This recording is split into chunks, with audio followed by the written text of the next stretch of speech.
All right, again, if we could just get everybody to push towards the walls on either side, that way some of the stragglers that come in later will have an easier way to get to their seats. So here we go, round number 2. For those that weren't with us earlier, my name is Dave Nathan. I work for the Tar Heel Sports Network in Chapel Hill. I'm the lead play-by-play voice for baseball. Just got back from 8 days in Omaha. And if anybody likes baseball, college or otherwise, that's going to be your spot in the second half of June. Dave Gorin has also been gracious enough to allow me to host these events here this morning. We've got 1 hour down and 2 more hours to go, and we're going to shift gears a little bit from documentaries into beat reporting and analytics and how those two are now interwoven in 2024, and I'm guessing they're going to be more interlinked as we move forward. Our first guest here is Kevin Fishbain, and Kevin and I, having just met 5 minutes ago, already have tons in common. We both have an Omaha connection and a Carolina connection. So in addition to that, Kevin is the Illinois Sportswriter of the Year. He's worked for Pro Football Weekly and ProFootball.com. Now works for The Athletic, where he covers the Chicago Bears. So Kevin, pick one of those 2 seats to the left in your cohort. Dom Amore was also going to join us, 7-time NSMA Conneticut Sportswriter of the Year, sports reporter and columnist at the Hartford Courant, also a professor at Central Connecticut State University and Southern Connecticut State University. So juggling a lot. Let's welcome Kevin and Dom here to the stage.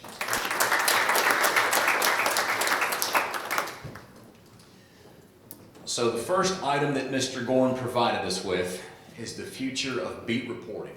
And just as we were saying in our earlier event, how at a lot of newspapers and a lot of outlets, jobs and in some cases opportunities are diminishing. When that happens, there's a vacuum that creates other opportunities and other jobs for people. And these two, by nature of being here, 2 of the best at what they do in the entire country. So my generation kind of bridged the gap between what I think a lot of people call the old school and the legacy media into what we now know as new media. So Kevin, you're probably a little close to my age here. Where was the state of the profession when you got involved, and what have been some of the bigger changes as we sit here now? Yeah, thank you, Dave. When I started, I remember we actually, when I was a freshman in college, we had a what journalism will look like in 2020 seminar. And they gave all of us little kind of those microphones you could attach to a phone, and it was like such a big deal at the time. And now we're obviously all doing interviews with our phones. And I think I hit college at the right time because they were starting to understand the digital wave. But I still grew up in newspapers. I grew up in outside Chicago, so it was Tribune and Sun-Times, and that was what I poured over every single morning, both of them. And so when I started my first job, you mentioned Pro Football Weekly, they were kind of, and I'm sure many people here know what that was. It was, it was the standard for NFL reporting for decades. And I started when the digital age had kind of taken over that magazine. They were all trying to figure out, how do we do this? And so I kind of started at the right time because I was just out of college. So I kind of had a little bit of a background on it. I could help with certain things.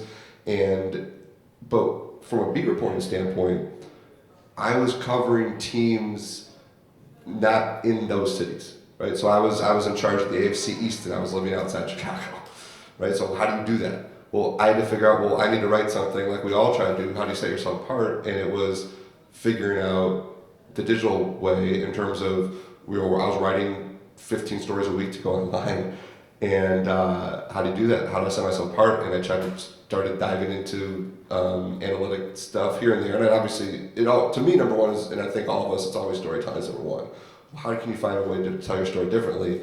And that was kind of how I started there. And that's kind of carrying me on at The Athletic. Because again, I think every one of us was a beat reporter. And our job is always, how do I set myself apart from the other beat reporters? And so when I got to The Athletic was at the time was very new.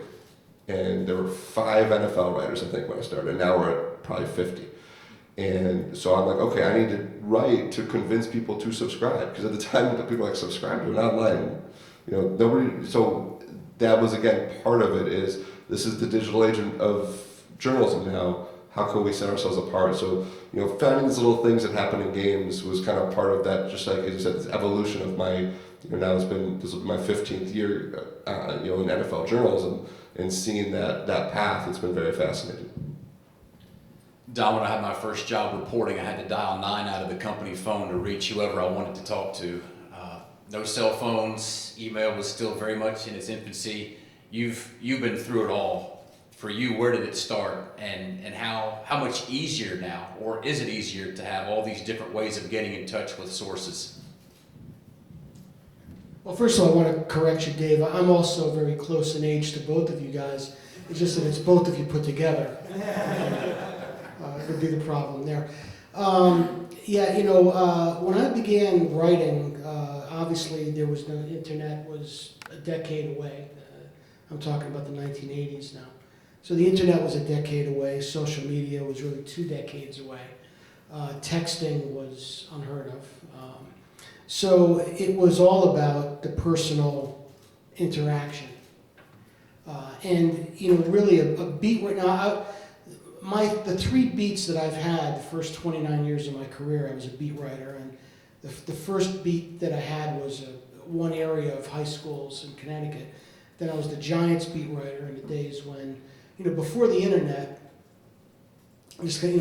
newspapers couldn't really rely on the wire, newspapers had their own beat writers even for distant teams. So as the Hartford Courant, we had traveling beat writers with the Yankees and the Giants and the Red Sox and the Celtics and the Patriots. We had, as well as the Whalers, obviously, because they were in Hartford. But I was the Giants beat writer for about 10 years, the Yankees beat writer for about 10, and then the UConn men's basketball beat writer for about 10, before I became a columnist very late in my career. But when I began, a beat writer, when I was in college, Robert Lipsyte, who was the great columnist and linguist with the New York Times, once wrote that wouldn't it be great if Congress or the Supreme Court were covered the way baseball beat writers covered a baseball team, where you knew the personalities and you knew the interactions in the dugout. If you follow baseball, if a justice went off on another justice, the way Marcus Stroman went off on his second baseman this week, for instance. Imagine if you knew that. It would give you great understanding of why decisions were made or why legislation was passed. So that was the ideal way of covering teams as a beat, was being in the clubhouse, sometimes just hanging out, standing around, sometimes getting in conversations with players or other people about things going on that they were interested in and what they liked, or managers or coaches. A lot of it was just chewing the fat in a manager's office, which with certain managers was an incredible education. And you wrote about the teams, things like team chemistry or relationships within the team, or the way a coach or manager managed the personalities in the clubhouse or locker room. That really dominated the way beat writing was done in the 80s and the 90s and the 2000s. Now, in more recent years, as newspapers have cut staff and cut budgets, and then the pandemic was kind of like a coup de grace to really the classic beat writing. Covering something remotely, if you even mentioned that 10 years ago, I'm not going to watch a game on TV and cover it. If you can't send me there, then you do without it. But now, the WNBA, for instance, very effective at getting coverage by offering that remote option. So like if the Atlanta paper's not going to travel with their franchise, their beat writer can cover a game remotely. There's a Zoom call afterward. So some of that intimacy, some of that ability to tell the back stories of what's going on with a team has been lost. And of course, the analytics has filled some of that gap. You talk about setting yourself apart. You can't really do that necessarily by interviewing anymore, because you don't have that access. So the analytics fills part of that gap. It's a way of setting yourself apart. You know, where, what I always stress is, Dave and I were talking about earlier, is where the analytics becomes the whole thing and not as a rule, as opposed to being one tool, one very important tool, but one tool in a toolbox. So I think as we go forward with beat writing, I hope, at least, all the young folks out there, that you take all of these different approaches from different eras and put them together to be a really well-rounded beat writer, and give your readers, the people who are emotionally invested in the team or the league or the sport you're covering, the whole picture, the statistical picture and the human picture. Analytics is certainly something new that's come into our lexicon in the last decade or so, and as a broadcaster, like Dom says, it's a tool that we are able to use, but it doesn't tell the entire picture. And I was told a long time ago, unrelated to sports, if you can't explain something simply, then you don't understand it. Pretty fair way to say it. There's no way for me to simply explain a spin rate of a couple thousand and what it means in the course of a baseball game without missing the next couple of pitches. But what I can do is set my analyst up to explain what that does mean if it comes to vertical break or movement on a pitch or something like that. He is more equipped to answer a question like that than I am to explain it. And so as we talk analytics in the games of what you guys do, how important is it to put that out there? How often do you feel like it needs to be explained? And how cogent do you think readers are to knowing what these things are without the help? Yeah, it's a great question, and as Dom said, it's such an important balance, right? Because I think nowadays, everyone knows the who and the what, right? You all know who won, who lost, and you probably know the biggest plays before the game's over because you can just see it on Twitter. I guess I still call it Twitter. I think our job, and I think our job has always been the why and the how, and to put things into context. It's just been harder to do that. So I think the analytics angle of it, for in football, EPA is a big thing. It's called expected points added. I could not tell you how they figure that out. I use True Media, which is a stat site, and I know what EPA kind of means. It essentially is a way to value how many points a specific play is adding to the game. And if you stack up all these players, you'll see the greatest players have the best EPAs. So it's like, okay, well, that makes sense. So I do try to, I think I want my readers to know why I'm using a specific stat. And that way they understand. And I'll try to maybe explain it a little bit. But baseball's probably the toughest one, because I think baseball is where analytics have really exploded. And it's, you see it now. I mean, I'll turn on the Cubs game and I'll see all these numbers. I have no idea what they mean. So I think you just got to speak to your audience. And, if you work for Pro Football Focus, I would imagine a huge chunk of your story should be analytics. At The Athletic, I think for me, I carved out a little bit of a niche. And I was looking last night, I was trying to go back through some of my game stories. I'll use one example. The Bears beat the Vikings last year. And before that game, I had done a story researching how the Bears were 0 for 11 in terms of winning the game, when they had the ball within a score in the final 4 minutes. They had lost all 11 times. And I went through all the box scores, and this is stuff, I didn't need True Media or Pro Football Reference to figure this out, but it helped me. But what I did do was I went into those and I said, okay, well, now I have the tools to say, in those 4 minutes of these games, I know the Bears have never won, what was Justin Fields' stats? Okay, in those 4 minutes, every time they lost, how often was Justin Fields getting blitzed? Okay, in those 4 minutes, every time they lost, how often were they in a 3rd and long? And those are the things to me that are not that complicated, but are things that we now have the tools to figure out. So the ironic thing was that story came out on a Monday morning. The Bears played the Vikings that night. Lo and behold, they blow a lead. They have the ball within a score in the final minute, and Justin Fields finally made the play. So I knew exactly what my game story was going to be because I was going to tail on. I got all of Bears Nation furious with me for, pointing out the fact that they had been horrible in these situations, and the quarterback was part of it. And so I went, I wanted to dissect the play that led to that. And so, that's where we can combine all of the skills we all learn as beat reporters. As Don talked about, it's those relationships in the locker room and clubhouse. I'm able to go to the locker room, go up to DJ Moore. What was the defense you saw? You got open. And he tells a story. Well, he tells me the story. I put that, I put that in my story. Well, then I'm able to go to next gen stats. I'm able to pull up the chart that shows you that DJ Moore's routes the entire game were horizontal. That was his one vertical route of the entire game. And then Justin Fields tells us what the defense was. And then you can go in and look up the defensive coverages, and you can put that in the story too.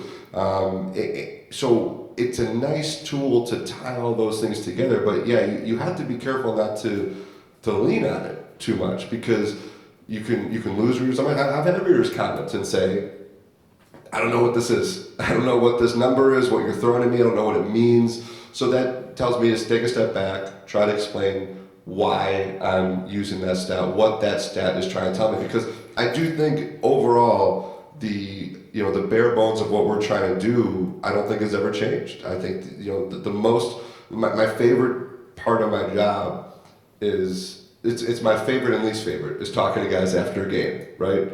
As I mentioned, this will be my 12th year on the Bears beat. I don't know the number of losing locker rooms I've covered, but it is a lot. Okay, I've been to one playoff game. They lost because the kicker hit the post and then the upright, the crossbar. So I still love hearing those stories. And now, but the thing about the locker room is, especially in Chicago, there were 20 reporters around DJ Moore. Everybody heard him tell that story. So it's like, okay, now you're trusting your own writing. Then I am trying to find somebody in the locker room who nobody's talking to who might have had a role on that play. And then it's, go find the analytics. There was a specific, DJ Moore had a touchdown 2 weeks earlier to beat the Lions. And, got the DJ Moore story. Well, I rewatched the play on my phone standing outside the locker room, and I was like, okay, who was on the field? Well, Trent Taylor was on the field. And if anybody knows what Trent Taylor is he's 5'7", 180 pounds. And he was asked to block a linebacker on that play. Why, I have no idea. But it worked. So what did I do? I went and found Trent Taylor. So, he could tell me about his role in that play, and then go back to the stats. Hey, that was DJ Moore's first rush of his career. And then you kind of just, you can throw in little numbers to help, again, build that story. It's proof positive the immediacy of what we're talking about right now. If somebody in the media can go back and watch a play almost in real time right after the end of a game. In the old days, we'd ask coaches about things and they'd say, I got to watch the film first. That's true in Connecticut or in Chicago or every coach program, they taught you that in coaching school. I got to watch the film before I make an opinion on something. Yeah. But now at least media reporters are empowered to see this stuff almost in real time and have evidence to go ask questions and figure out stories almost in real time as they unfold. Developing sources and making people trust you, it's an interesting commodity in the business that we do. Reporters, and I felt like I was this way growing up, it was most important to be first and break a story. Now in my role with a team, it is far more important to be trusted with information than to tell the information as soon as you get it. Don, how do you balance being a trusted confidant of people while giving up as much as you can to the people that are consumers? Well, this is an age-old thing for beat writer, and a lot of times I describe beat writing as being a pool player. Pool player, an amateur pool player will just see a pocket hanger and sink it, and an expert pool player will be thinking 5 shots ahead before he approaches the table, and know, okay, if I sink that easy shot, now I'm going to have nothing after that. If I leave that one alone, try something else, then maybe I could run the table. So as a beat writer, you have to always kind of weigh that risk reward. there are going to be times, especially if you're covering a major team, when maybe you have to burn a bridge because the story that you're contemplating is too important not to.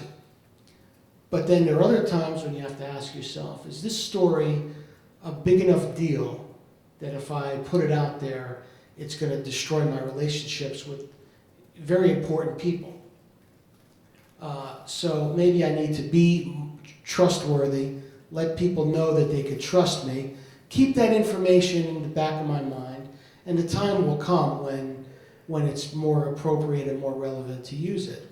So you have to always weigh that, am I burning a bridge here for no reason, or am I burning a bridge because I'm reporting something that has to be, reported? So for instance, if you're covering an NCAA basketball or football team and there's an NCAA violation or investigation in the air, and you find out about that, you've got to run with that, regardless of how the people are going to feel about it. But if it's maybe a relatively minor personnel thing, then maybe it's best to wait for the coach to announce it or the school to announce it in their way, and and then go ahead and report on it. So you have to weigh that, your relationships with people. But obviously you don't want to necessarily be seen as carrying somebody's water. You don't want to necessarily be seen as covering something up. But you have to evaluate it. And the best illustration I could give you was, we had a writer covering the Red Sox a while ago, and his MO one spring was to bait certain players into saying stupid things. Now, there were a couple of players on the team who were kind of loose cannons, and he knew how to set them off. There was one guy that, for whatever reason, had a problem with Bud Selig. And so almost every day he would go up to him and say, hey, did you see Selig said this? Or hey, what do you think of Bud Selig? Or what do you think of this? And the guy would, so one day he just went up and says, Bud Selig's a piece of crap, And so he runs with this, and he runs with it, and we got the crawl. Hartford Current reports that so-and-so calls the commissioner, And so he did that 2 or 3 times in spring training. Well, by the end of spring training, the players who were spouting off to him got on to him and stopped talking to him. The smarter players stopped talking to him almost immediately. The owner, who talked to everybody, wouldn't talk to him. The general manager, the manager wouldn't talk to him. And we ended up having to take him off the beat because he just couldn't do the job anymore. And then we put that writer on UConn women's basketball. And it turned out that Terry Francona was a good friend of Gino Auriemma. So he immediately called him up and said, don't trust this guy, And so he only lasted a year there. So, was it worth to have a couple, this wasn't even information or juicy, this wasn't like a trade, or a manager getting fired. These were just, incendiary quotes.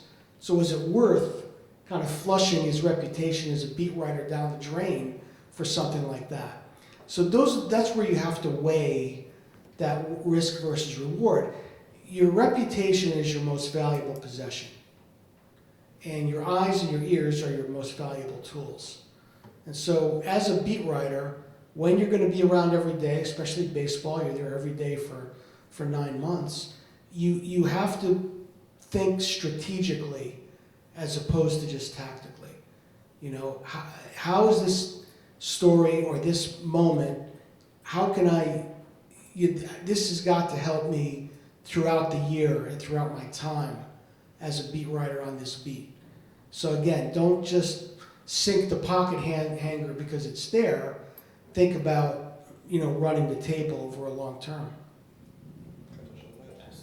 I think, and Don, I don't know if you agree with me, I think one of the best compliments we could get is that we're fair, right? And that we're trustworthy. And I had somebody in the Bears say to me, he goes, look, when we're bad, you say we're bad, and the few times we're good, you say we're good.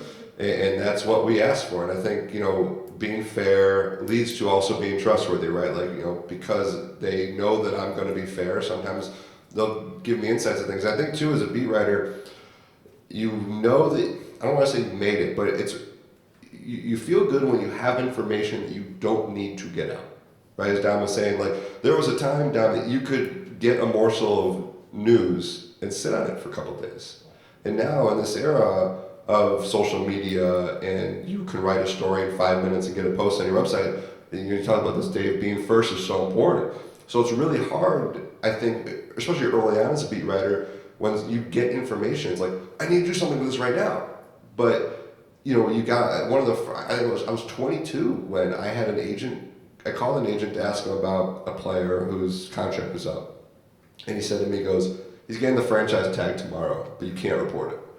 And I remember kind of Googling, like, does anybody have this? Nobody had it. Now, I'm guessing now when I look back on it, this was 14, 15 years ago, I'm guessing this agent told 40 reporters that. Like, it wasn't anything special, but I didn't know any better. And I remember thinking at the time, like, I could burn this bridge with this one agent and I could make a name for myself right now. I did not, thankfully, because I knew that that was not what you're supposed to do. But it's hard. It's hard when you get that information, you're in competitive markets and you want to be first. But as a beer partner, you have to, as Dom says, you sometimes have to, like, the worst thing as a beer reporter is when you see somebody has the story first. And it's even worse when you kind of knew. How many times have you seen a story break and then you see a bunch of beat reporters saying, well, I was hearing the same thing, right? And, maybe they probably were. And there have been times, there was a great feature that came out recently about the Bears, and somebody was asking about it a couple of days ago, and I said, yeah, I actually did know a lot of that stuff, but I couldn't put it out there because it was a little salacious, and the person who wrote that did a great job, was a fantastic reporter. He doesn't have to be in the building. I gotta be in that, I'm in that Bears building 5 days a week, all season long, and I have to talk to these people. And again, as Dom says, it doesn't mean you're carrying water for them. Like, you gotta do your job, but you gotta know. I was at a wedding on Saturday night, and friend of the uncle of the whatever comes up, he finds out what I do, and we've all been in this situation, right? And they start telling you their Bears opinions, and he goes, it's like, you should write about. I don't even remember who he asked me. Told me he wanted me to do like a hit job on somebody at the top of the organization. But what was funny was, I would say 8 or 9 years ago, I had not an editor, but a publisher say they wanted a story just ripping the team president. Now, the team president deserved a lot of criticism, don't get me wrong. But he just like, I've heard this rumor and this rumor and this rumor, and just go do that story. And he walked out of the room, and I said to the editor, I go, I am not writing that story. I go, if there's something important, and I'll research it and I'll look into it, but I have to be in that building every day. And what he's describing is not really, what we do. And it's a tough, you really got to be careful, because in today's age, it's so hard. You want to be first, as you said, Dave, but you want to be right. And you want to be, and when you're right, you get that trust that Dom's talking about, which can allow you to build sources and really write the best stories. The story about Terry Francona and Gio Orium is just a classic one, because if the roles were reversed, Terry Francona might have called Gino and would have been the biggest asset this guy would have ever had, and would have been in on one of the best women's basketball beats in the country. And it just reminds me about how you will follow people or cover people in a certain part of their career, having no idea where that person is going to be in a few years. I covered Gerard Mayo in college. The fact that he's the Patriots head coach right now just blows my mind. Doug Marone was an offensive line coach in college before he was the Jacksonville Jaguars coach. You could have never predicted that 10 or 15 years ago, yet here they are, one of 32 guys with jobs in the NFL. Are there players that you've covered, assistant coaches, maybe people out of sports that rose to a level that you could have never predicted, and that turned out to be kind of an ace in your sleeve in developing a relationship down the line? Well, I haven't had a lot of those. But, and unfortunately, it doesn't always work out, because a lot of times you'll go to see somebody that you haven't seen in 10 years and say, hey, remember me, I covered you here or there. Doesn't mean that they're going to give away the store to you. But the Yankees had a player from Southington High School in Connecticut who was drafted, and he went through a few organizations. Ultimately, he signed with the Yankees. And having known him and his family prior, I was able to break some of the stories as he signed with the Yankees. Now, unfortunately, you may or may not be old enough to remember Carl Pavano, but that was the player. So it's like, geez, I finally got a local guy in the Yankee clubhouse who only talks to me, but he's a guy who was like reviled by everybody else in the clubhouse. so I would spend 10 minutes talking heart to heart with Pavano, and then Mariano Rivera would yank me over to his locker and say, "What are you talking to him for?" But there are examples of that. Certainly, UConn players go on to the NBA, they go on to the NFL, they go on to Major League Baseball. I'm one of the few people that was covering UConn baseball, because when I left the Yankees beat, I really needed a fix at baseball. So I did a lot of UConn, and of course those guys are now like George Springer, Nick Ahmed, Matt Barnes, guys who went on to play in the big leagues, and there are more coming. So that does happen, but again, you have to have a good relationship with that person. If you ripped somebody as a high school player or as a college player, and then show up and say, "Hey, look at me, I'm back. Hey, agree," they're not going to want to bother with you either.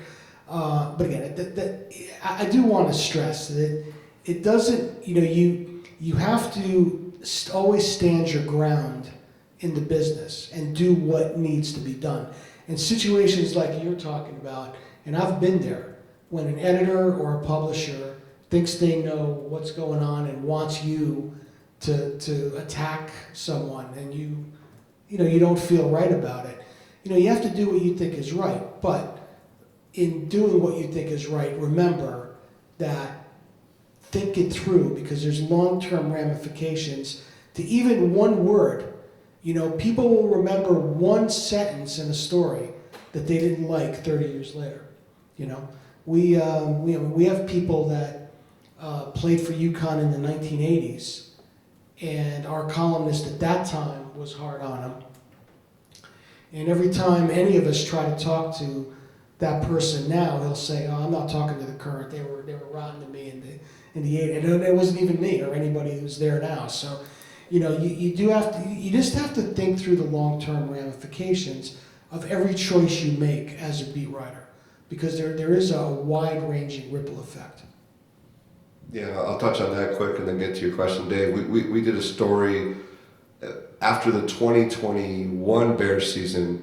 We've been working on it for months, just this horrible cycle the Bears were in, where they would, draft a quarterback, then fire the coach who drafted that quarterback, then hire a new coach who didn't like that quarterback, try to make it work, then ultimately fire the GM, fire the coach, start over. And they might still be in it now. They drafted Caleb Williams. We'll see how it all goes. That's why they shouldn't fire the coach right away, because they're going to get that cycle. So we did this was a collaborative piece I did with a couple of my coworkers at The Athletic, Adam Johnson and Dan Pompey, and we talked to a lot of people, and most of them were off the record, and those are all, on background. So you had a lot of anonymous quotes in there, and those stories are tough, and I don't think any of us, I shouldn't speak for everybody, I don't love doing those stories, because you get nervous about them. But a couple days before that story went out, we reached out to the Bears and we said, "This is what we did. This is some of the things we heard. You can let us know if you've got, if any of these, if you want to react or respond." And they were like, "Well, listen, we know we're probably not going to like it, but we haven't necessarily done anything to earn anything better, and we trust you guys," because it goes back to that trust and being fair. And I think that story came out. We heard from one person who was talked about in the story, but otherwise we didn't hear from anybody, which told us that we did our jobs. I think a tip that I've always received, and I always give out to beat reporters, is you try to talk to the people at the bottom, right?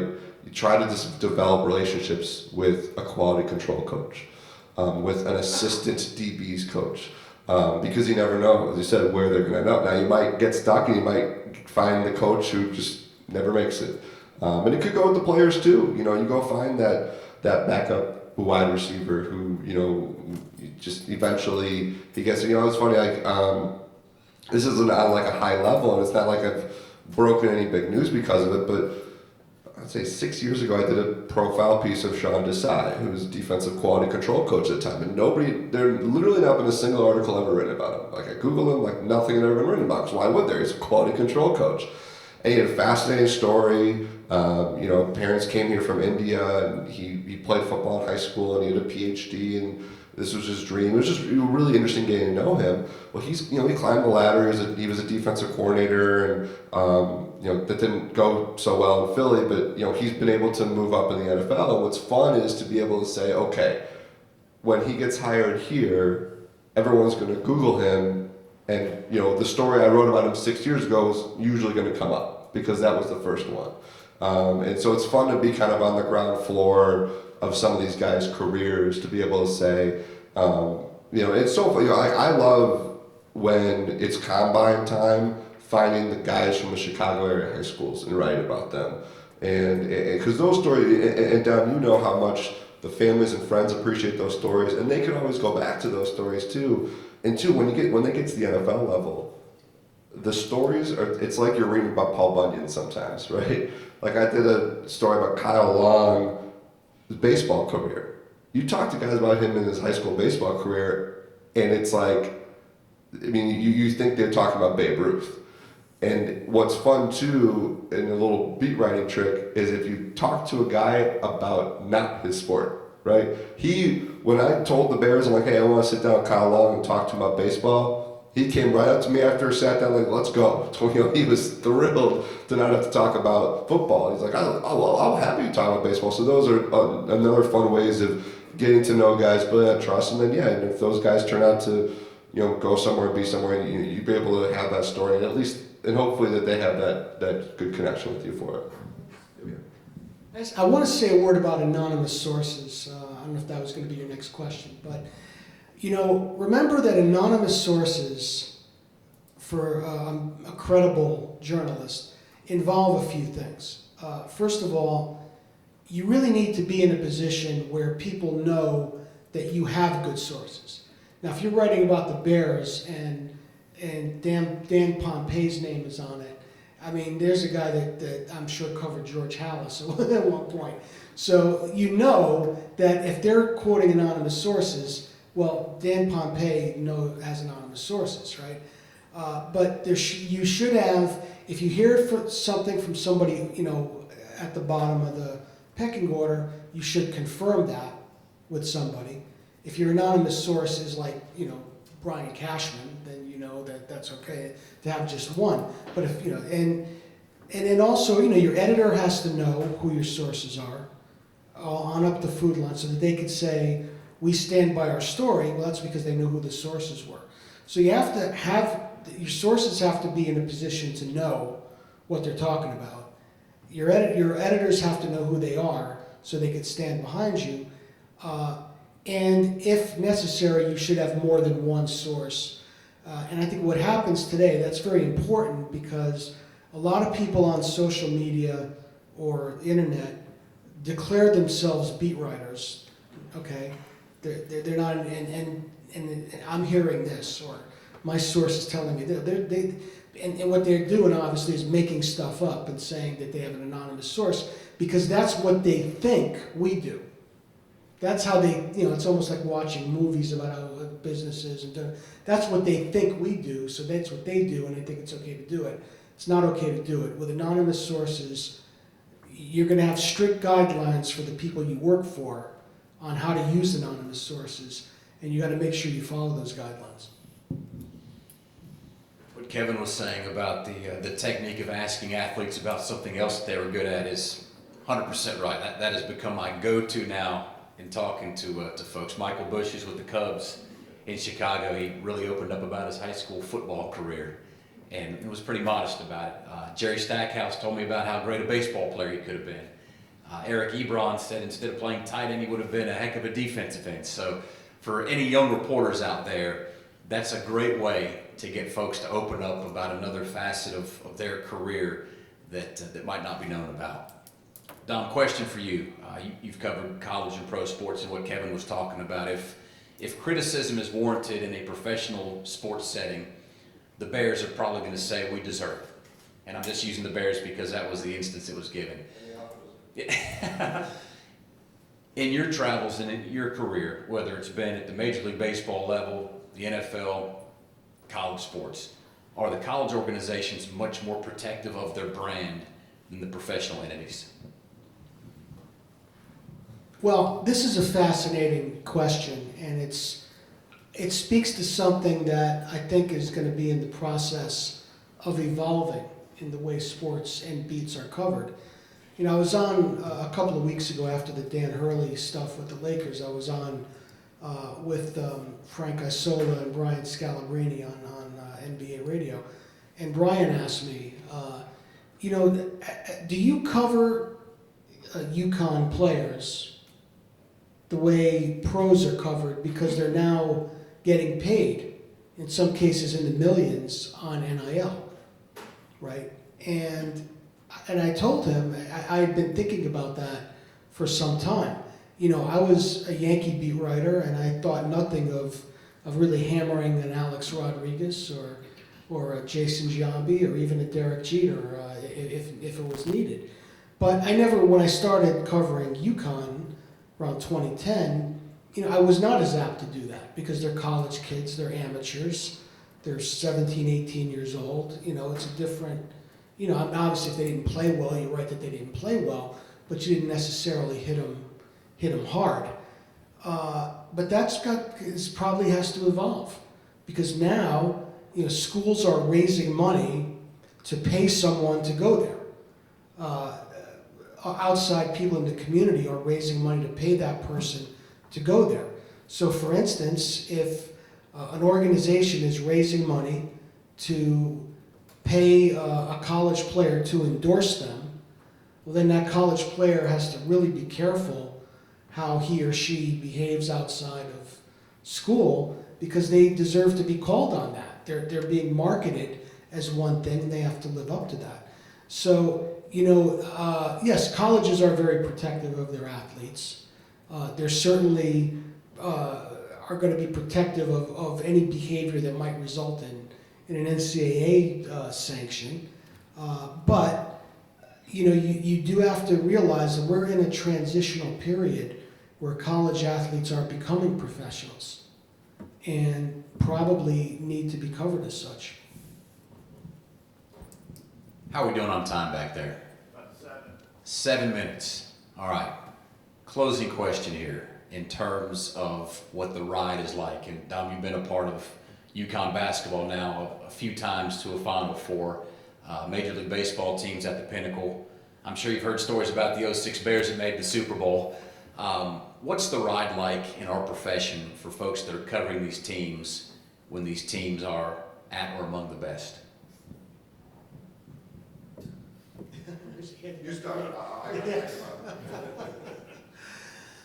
Well, you know, there's always you could speak to this, there's always a thought as, you know, is a losing team more interesting to cover than a winning team, right? Because a losing team, people are unhappy, they're talking, a winning team maybe, you know, either one can become monotonous, for sure.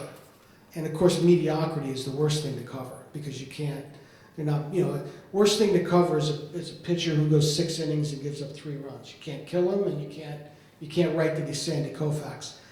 But you know, the important thing of it is, it is a ride.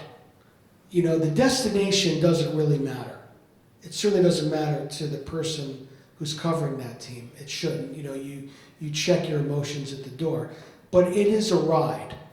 And the important thing to remember that the people that you are serving are, I always use this term, they're emotionally invested in the Yankees or UConn, and they want to know what's going on a day-to-day basis. On the court, what's going on and why. Behind the scenes, what's going on. Take me somewhere where I can't be and tell me what's going on back there. You have to do that every day. And whether it's a good team, whether it's a bad team, whatever the destination is, doesn't matter. It's a ride. And you have to write about the ride. that you're on. Yeah, it's interesting, Dave. Last year, the Bears got off to an 0-3 start, and it was bad. They had a coach resign under mysterious circumstances. They had the quarterback was bad. The press conferences were a mess. It was really, really bad, and our numbers skyrocketed, right? And then they started winning here and there, and suddenly people didn't want to read. And then if I wrote about the possibility of the Bears drafting Caleb Williams, here we go. So, as Dom says, the worst thing I always say is, like, you never want a 7-9 team that's just fine. You either want them to be good or a dumpster fire for audience purposes. But none of us I think, Dom, I'm sure you've gotten this throughout your career, but like the number one question I get is, are you a Bears fan? And I always say no. And the amount of people who are perplexed by that.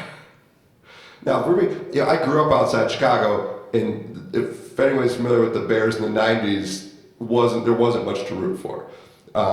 And so it was easy for me to, make that. And once we all know, once you're a reporter, that's it. You turn off any kind of fandom you have.